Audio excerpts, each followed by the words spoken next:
પદ્ય સમજ્યા બાદ મિત્રો હવે આપણે મહત્વપૂર્ણ એવા પ્રશ્નોની વાત કરીએ કે જે આપણને પ્રશ્નપત્રની અંદર પૂછાય છે. આમ તો પ્રશ્નપત્રનું સ્વરૂપ છે એ તમને ખ્યાલ જ હશે કે પેપરની અંદર આપણને સંસ્કૃતના પ્રશ્ન જવાબથી માંડી ગુજરાતીના પ્રશ્ન જવાબ, ત્યારબાદ 30 માર્ક્સના જે તમારે ટૂંકા પ્રશ્નો આવે છે જેની અંદર ખાલી જગ્યા, રિક્ત સ્થાનોની પૂર્તિ જેને કહીએ છીએ આપણે, ત્યારબાદ છે એ વિકલ્પો, ત્યારબાદ સત્ય અસત્ય એટલે કે ખરા ખોટા અને જોડકા, આ બધાનો સમાવેશ થાય છે. તો અહીં મિત્રો આવી જ રીતે એવા કેટલાક પ્રશ્નોનો અહીંયા મેં સંદર્ભ લીધેલો છે જેથી કરીને તમને ખ્યાલ આવે કે આપણને કઈ રીતે પૂછાય છે. બધા જ પ્રશ્નોનો સમાવેશ છે એ નથી કરેલો. તમને સમજાવવા માટે અહીં ઉદાહરણ સ્વરૂપે કેટલાક પ્રશ્નો લીધેલા છે, પરંતુ મુખ્ય પ્રશ્નો બધા લઈ લીધા છે. એ સિવાય તમારે જો આને વધારે મહાવરો કરવો હોય મિત્રો તો તમે છે એ ટેક્સ્ટબુક આધારિત એવી ખાલી જગ્યા પોતે પણ બનાવી અથવા તો પ્રેક્ટિસ વર્કમાંથી તમે વધુ પ્રેક્ટિસ છે એ આની કરી શકો છો. તો મિત્રો પહેલો એવો મહત્વનો પ્રશ્ન જો આપણને પૂછાતો હોય તો એ છે અધોલિખિતાનામ પ્રશ્નાનામ ઉત્તરાણી સંસ્કૃત ભાષાયામ લિખત. એટલે કે અધોલિખિતાનામ નીચે આપેલા, પ્રશ્નાનામ એટલે કે પ્રશ્નોના, ઉત્તરાણી એટલે કે ઉત્તરો સંસ્કૃત ભાષાયામ લિખિત, કઈ ભાષામાં લખવાના છે? સંસ્કૃત ભાષામાં. તો સંસ્કૃત પ્રશ્નોની આપણે અગાઉ પણ ચર્ચા કરેલી છે કે સંસ્કૃત પ્રશ્નોના જવાબ આપણે કઈ રીતે લખીએ છીએ, બરાબર છે. ફરી પાછું એકવાર અહીંયા છે એ પ્રશ્ન આપ્યો છે આપણને, જડાય કિમ દેયમ. તો મિત્રો આપણે સુભાષિતનું અધ્યયન કર્યું તો ત્યાં આપણે જોયું કે જડાયનો મતલબ શું થતો હતો? મૂર્ખ, અજ્ઞાની. કે અજ્ઞાની છે એને કિમ એટલે શું, દેયમ એટલે કે આપવું જોઈએ. તો જેમ કે એ સુભાષિત આપણે જોયું કે જેમાં આપલેની વાત હતી, તેમાં આપણે જોયું કે જે અજ્ઞાની છે એને આપણે જ્ઞાન આપવું જોઈએ. તો આ પ્રશ્નનો ઉત્તર મારે લખવો હોય તો કઈ રીતે લખાય? પહેલાં મારે આમાં પ્રશ્નસૂચક શબ્દો ગોતવાનો. તો પ્રશ્નસૂચક શબ્દ છે અહીં કિમ. તો એ કિમ છે એ કાઢી નાખવાનો અને એની જગ્યાએ માત્ર આપણો જવાબ જ્ઞાનમ, બાકી આગળ પાછળ એમનું એમ. આ આપણી સંસ્કૃત ભાષાના જવાબ લખવાની રીત છે. જડાય કિમની જગ્યાએ જ્ઞાનમ અને દેયમનું દેયમ. લાખો જવાબ તમારે કઈ રીતે લખવાનો થાય? જડાય જ્ઞાનમ દેયમ, અજ્ઞાનીને જ્ઞાન આપવું જોઈએ. તો આ રીતે પ્રશ્નસૂચક શબ્દો કાઢી એની જગ્યાએ આપણે આપણો ઉત્તર લખવાનો છે. ત્યાર પછીનો પ્રશ્ન છે મિત્રો, લોભાત કિમ પ્રભવતી. લોભાત એટલે કે લોભમાંથી, કિમ એટલે કે શું, પ્રભવતી એટલે ઉત્પન્ન થાય છે. તો લોભમાંથી શું ઉત્પન્ન થાય છે મિત્રો? તો કે આપણી પહેલી જ પંક્તિ હતી, લોભાત ક્રોધઃ પ્રભવતી. લોભથી ક્રોધ ઉત્પન્ન થાય છે, બરાબર. એટલે પ્રશ્નસૂચક શબ્દ કિમ કાઢી અને એની જગ્યાએ આપણો એક શબ્દમાં જવાબ ક્રોધઃ. ત્યાર પછીનો પ્રશ્ન છે મિત્રો, વૃશ્ચિકસ્ય વિષમ કુત્ર ભવતી. વૃશ્ચિકસ્ય એટલે કે વીંછીનું, વિષમ એટલે કે ઝેર, કુત્રનો મતલબ શું થાય? ક્યાં, ભવતી એટલે કે હોય છે. કે ભાઈ વીંછીનું જે ઝેર હોય એ ક્યાં હોય છે? તો એ પણ આપણે જોયેલું કે કોનું ઝેર ક્યાં અંગમાં હોય છે. તો વીંછી છે એનું ઝેર એના ક્યાં અંગમાં હોય છે મિત્રો? એની પૂંછમાં. તો અહીંયા પ્રશ્નસૂચક શબ્દ શું છે મિત્રો? તો કે કુત્ર. તો કુત્ર કાઢી અને આપણે આપણો જવાબ લખવાનો પૂછે, બાકી આગળ પાછળ એમનું એમ. વૃશ્ચિકસ્ય વિષમ તસ્ય પુચ્છે ભવતી. કે વીંછીનું વિષ તેના પૂંછમાં હોય છે. ત્યાર પછીનો પ્રશ્ન આપણને પૂછે છે કે વ્રણમ ઈચ્છંતી. અહીં પણ સંધિ વિગ્રહ કરશું. કે એટલે કે કોણ, વ્રણમ એટલે કે જખમ, ઈચ્છંતી એટલે કે ઈચ્છે છે. તો એ પણ આપણે જોયું કે કોણ શું ઈચ્છે છે. તો ઘા, જખમ કોને ગમે છે? કોને ત્યાં બેસવું ગમે છે? તો કે માખીઓને. તો અહીંયા પ્રશ્નસૂચક શબ્દ કોણ છે? કે. તો કે કાઢી એની જગ્યાએ આપણો જવાબ મક્ષિકાહા. તો મક્ષિકાહા વ્રણમ ઈચ્છંતી, માખીઓ ઘા ઈચ્છે છે. તો આ રીતે છે મિત્રો આપણે આપણા સંસ્કૃત પ્રશ્નોના જવાબ છે એ લખવાના છે. ત્યાર પછી ગુજરાતી પ્રશ્નોના જવાબ, એની સૂચના આપણને આ રીતે આપેલી હોય, અધોલિખિતાનામ પ્રશ્નાનામ ઉત્તરાણી ગુર્જર ભાષાયામ અથવા ઘણીવાર લખ્યું હોય માતૃભાષાયામ લિખત, કે ભાઈ નીચે આપેલા પ્રશ્નોના ઉત્તર છે એ ગુર્જર ભાષા એટલે કે ગુજરાતી ભાષામાં લખો.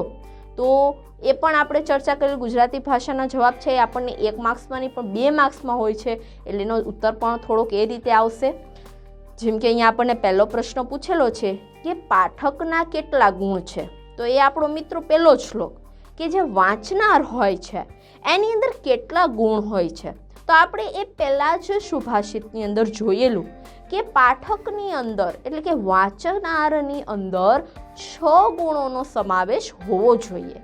પહેલું તો કે એની મધુરતા, બીજું તો કે અક્ષરોની અભિવ્યક્તિ, ત્રીજું તો કે પદોનું વિભાજન જેને આપણે કહીએ છીએ પદછેદ એટલે કે પદોનો છેદ, ત્યાર પછી તો કે સુસ્વરઃ સારો સ્વર, ધૈર્યમ ધીરજ અને લય સમર્થમ લય. આ 6 છે એ પાઠકના ગુણ છે. આ રીતે આપણે આપણા જ શ્લોકનો સંદર્ભ લઈ જવાબ લખવાનો છે મિત્રો. આપણે બહારના એક પણ શબ્દનો પ્રયોગ અથવા તો એક પણ એવો શબ્દ બહારનો નથી લેવાનો. આપણને જે પદ્યની અંદર આપેલું છે એ જ વસ્તુ અહીંયા આપણે દર્શાવવાની છે. તો આપણને પૂછવામાં આવે કે પાઠકના ગુણ કેટલા છે, તો પહેલાં તો કહેવાનું કે પાઠકના ગુણ 6 છે અને પછી એ 6 ગુણો છે એ આ રીતે વ્યવસ્થિત સમજાવી દેવાના. ત્યાર પછી મિત્રો આપણને પૂછે છે કે દરિદ્રને શું આપવું જોઈએ, તો એમાં પણ આવ્યું હતું કે દારિદ્ર્યમ ધનમ ઈચ્છતિ, કે દારિદ્ર્યમ છે એને ધનની જરૂર હોય છે તો એને ધનમ દેયમ ધન આપવું જોઈએ.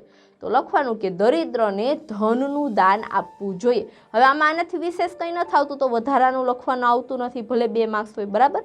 તો દરિદ્રને શું આપવું જોઈએ, દરિદ્રને ધનનું દાન આપવું જોઈએ.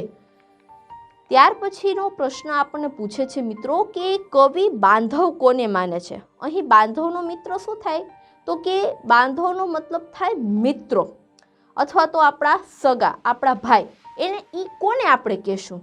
તો એ પણ આપણે અંતિમ શ્લોકમાં જોયું કે જે આપણને જુદી જુદી પરિસ્થિતિમાં સુખથી માંડી દુઃખ અને જન્મથી માંડીને મૃત્યુ સુધીના દરેક પ્રસંગોમાં આપણને સાથ આપે એ છે બાંધવ, એ છે સાચો મિત્ર. તો આમાં આપણે એ જ રીતે જવાબ લખીશું. એમાં આપેલું હતું ને આપણને ઉત્સવે વ્યસને દુર્ભિક્ષકાલે શત્રુ વિપ્લવે રાજદ્વારે સ્મશાને. આ આટલી જગ્યાએ આપણને સાથ આપે એ આપણો મિત્ર હોય, એ આપણો ભાઈ હોય. તો આપણે એ જ રીતે ગુજરાતીમાં સમજાવશું, જે ઉત્સવે એટલે કે ઉત્સવના પ્રસંગોમાં અથવા તો સુખમાં, વ્યસને એટલે કે સંકટના સમયે, દુર્ભિક્ષકાલે એટલે દુકાળ વખતે, અહીંયા દુકાળ એટલે આખા દેશમાં જે કે રાજ્યમાં દુકાળ પડી હોય એ નહીં, તમને કોઈ એવી હાલાકી આવી પડી હોય, નાણાંની જરૂરત હોય અથવા કોઈ બી વસ્તુની, એના માટે શબ્દ વાપરો છે. પછી શત્રુ વિપ્લવે શત્રુ સાથેના દુશ્મનાવટમાં, એના યુદ્ધમાં, રાજદ્વારે હવે તો એ સમય વયો ગયો છે પણ અહીં છે એ ન્યાયાલય કાયદાઓ, અને સ્મશાનમાં જે આપણી સાથે ઊભો હોય છે ને તેને કવિ બાંધવ માને છે કે એ જ આપણો સાચો મિત્ર છે. તો આ રીતે મિત્રો આપણને ગુજરાતી ભાષામાં પ્રશ્નોના જવાબ પૂછાય છે તો જે આપણું ગદ્ય કે પદ્ય હોય એના જ સંદર્ભે આપણે જવાબ લખીશું. હવે આ સિવાય આપણને શું પૂછાઈ શકે મિત્રો, તો કે જે આપણે વાત કરી ખાલી જગ્યા, રિક્ત સ્થાનમ પૂર્તિ, કોષ્ઠ ખાત ઉચિતમ પદમ ચિત્વા રિક્ત સ્થાન પૂર્તિમ કુરુત. કોષ્ઠકાત એટલે કે કૌંસમાં આપેલા ઉચિતમ પદમ એટલે કે ઉચિત પદોને ચિત્વા લઈને રિક્ત સ્થાન ખાલી જગ્યાની પૂર્તિ કુરુત એટલે કે કરો. હવે અહીંયા મિત્રો જરૂરી નથી કે આપણને છે એ ગદ્ય પદ્યના શબ્દોની જ ખાલી જગ્યા પૂછાય. અહીં આપણને વિભક્તિની ખાલી જગ્યા પણ પૂછી શકે છે, પણ એ શબ્દ આપણા એ ગદ્ય પદ્યમાં જ સમાવિષ્ટ હોય છે. જેમ કે અહીંયા પહેલી ખાલી જગ્યા આપણને પૂછી છે મિત્રો, દુર્જનસ્ય ખાલી જગ્યા વિષમ અસ્તિ. હવે વાત એ છે કે અહીંયા આપણને કોષ્ઠ એટલે કે કૌંસ પણ આપી દીધેલા છે બરાબર, એટલે આપણે સિલેક્ટ જ કરવાનું છે. તો ગુજરાતી તો આપણને આવડશે જ, આપણે ગદ્ય પદ્ય સમજ્યા છીએ. એટલે દુર્જનસ્ય એટલે કે દુર્જનના ખાલી જગ્યામાં વિષ હોય છે. તો આપણે જોયું કે જે તક્ષક હોય છે એના દાંતમાં, વીછીના પૂંછમાં અને માખીના મસ્તક પર વિષ હોય છે. પણ જે દુર્જન છે એના તો બધા જ અંગોમાં વિષ હોય છે, એટલે આપણો જવાબ આવશે સર્વાંગે, બરાબર છે। તો આ રીતે દુર્જનની બદલે આપણને બીજો કોઈ પૂછી લે, કાઉન્સમાં આપણને એ જ રીતે ઉત્તર આપેલા હશે। હવે બીજી છે એ વિભક્તિ જેવી છે, જુઓ, ખાલી જગ્યા ગંધેન પશ્યતિ, કે ભાઈ ખાલી જગ્યા ગંધેન ગંધ વડે પરખાય છે, તો અહીંયા ગાય આવશે, પણ ગાય છે એ આપણે જે અધ્યયન કરેલું છે પદ્યનું, બરાબર છે, એની અંદર આપણને ગાવહ આપેલું છે, એટલે આપણે પણ છે આપણા ઉત્તરની અંદર ગાવહ જ લેશું, બરાબર છે।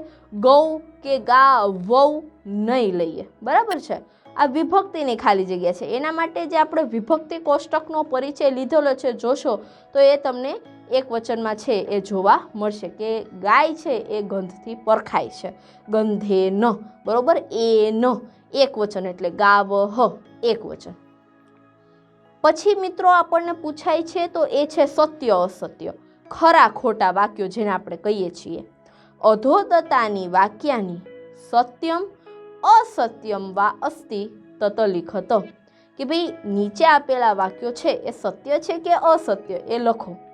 તો અહીંયા આપણને પહેલું વાક્ય આપ્યું છે મિત્રો, ચલમ વિતમ ચલમ ચિતમ અચલે જીવિત યૌવને। શું કહે છે કે ચલમ વિતમ પૈસા છે એ ચંચળ છે, ચિત્ત મન ચંચળ છે, પણ જીવન અને યુવાની એ અચળ છે, તો નહીં। આપણે શ્લોકનો અભ્યાસ કર્યો એમાં અચલે નહોતું, શું હતું, ચલમ ચલા એટલે કે આવજા કરનારું છે, અચળ એટલે કે સ્થિર નથી, તો આપેલું વાક્ય ખોટું છે।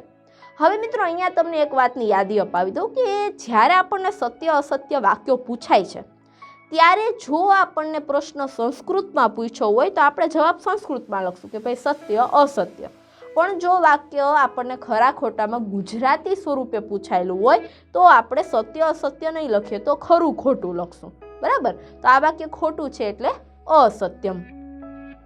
હવે જો બીજું છે આપણે ગુજરાતીમાં પૂછ્યું, રાજાઓ જાસૂસો વડે જુએ છે, તો આ વાત સાચી છે, આપણે જોયું કે કોણ સેના વડે પરખાય છે, તો રાજા તો રાજ દરબારમાં બેઠા હોય, એમને તો કાંઈ ખ્યાલ ના હોય, એટલે એમના જાસૂસો વડે જ રાજા છે એ પરખાય છે, તો આ વાત સાચી છે એટલે ખરું। અહીંયા આપણે સંસ્કૃતમાં સત્યમ નહીં લખીએ, બરાબર, આ વાતની તમારે ખ્યાલ રાખવાનો। પછી છે લોભ પાપસ્ય કારણમ અસ્તિ, તો એ પણ આપણે જોયું કે લોભ બધા પાપોનું કારણ છે, બરાબર, ક્રોધ છે, મોહ છે, નાશ છે, એ બધાનું કારણ લોભ છે, તો આ વાક્ય છે સાચું છે એટલે કે સત્યમ। તો આ સિવાય મિત્રો તમારે સત્ય અસત્ય કરવું તો તમે તમારી રીતે આપણને પદ્યની અંદર જે વાક્યો આપ્યા છે એને ફેરવી અને પોતાની રીતે તમે એનો અભ્યાસ કરી શકો। અને જો તમે સારી રીતે જે તે ગદ્ય પદ્યનો અભ્યાસ કર્યો હોય તો કોઈ પ્રેક્ટિસ કરવાનો પ્રશ્ન નથી। આપણે વ્યવસ્થિત સમજ્યા હોય તો આપણને ખ્યાલ જ હોય કે આ લીટી ત્યાં હતી કે ન હતી કે એનાથી ઉલટી હતી। જેમ કે ચલમ વિતમ ચલમ ચિતમ છે તો અહીંયા આપણે શ્લોક યાદ કરીએ તો યાદ આવે કે અહીંયા ચલા ચલમ હતું, અચલે નહોતું, સીધી વાત છે કે વાક્ય ખોટું છે। તો આ રીતે આવા નાના નાના પ્રશ્નો જો ગદ્ય પદ્યનું તમે વિસ્તારપૂર્ણ અને વ્યવસ્થિત રીતે અધ્યયન કરો તો આ બધા પ્રશ્નો તો તમને એમ જ આવડી જાય। હવે ત્યાર પછીનો એક પ્રશ્ન પૂછાય છે એ કંઈક આ રીતે છે મિત્રો, શ્લોકાંશાનામ મેલનમ કુરુત। શ્લોકાંશ એટલે કે શ્લોકોનો ભાગ, શ્લોકોનો અંશ, એ જુદો જુદો કટકો આપણને આપેલો હોય અને એને મેલનમ કુરુત એટલે કે મેળવીને લખવાનું હોય। જેમ કે અહીંયા તમે જોઈ શકો છો કે બે વિભાગ છે, એક બાજુ છે શ્લોકનો એક ભાગ છે, બીજી બાજુ શ્લોકનો બીજો ભાગ છે, પણ એ આડા આવડો છે, તો આપણે એ પદ્યનો અભ્યાસ કર્યો એટલે આપણને ખ્યાલ આવે કે કોની સાથે શું આવશે। જેમ કે પહેલું છે લોભાત ક્રોધઃ પ્રભવતી, લોભથી ક્રોધ ઉત્પન્ન થાય છે, તો આ તો સાવ સહેલું છે। સામેની સાઈડે લોભાત કામઃ પ્રજાયતે, લોભથી ઈચ્છા જન્મે છે, તો આપણા ઉત્તરમાં પહેલું છે એ આ રીતે બંધ બેસે છે। તો એ બંને વાક્ય છે સામસામે વચ્ચે ડેશ કરીને આપણે આપણો ઉત્તર આ રીતે પરીક્ષામાં લખવાનો રહેશે। હવે બીજું વાક્ય શું પૂછે છે મિત્રો, માધુર્યમ અક્ષર વ્યક્તિ, મધુરતા અક્ષરોની અભિવ્યક્તિ, આ બે ગુણો, તો બીજા બે ગુણો જો સામે ક્યાં આપ્યા છે તો કે પદછેદ અસ્તુ સુસ્વરઃ, તો એ રીતે બંને વાક્યો સામસામે લખી અને ઉત્તર લખવો। અને ત્રીજું છે ઉત્સવે વ્યસને ચ એવ, ઉત્સવોમાં અને સંકટના સમયે, તો બીજા બે કયા સમયે? તો કે દુર્ભિક્ષે, શત્રુ વિપ્લવે, દુષ્કાળમાં અને શત્રુ સાથેના યુદ્ધમાં. તો આ ત્રણ ખાલી સંદર્ભ માટે છે મિત્રો. આ સિવાય આપણને પદ્યમાંથી એવી કોઈ પણ પંક્તિ પૂછાય તો જો આપણે એનો અધ્યયન કર્યું હોય તો આપણને આસાનીથી ખ્યાલ પડી જાય કે કોની સાથે શું જવાબ આવે છે.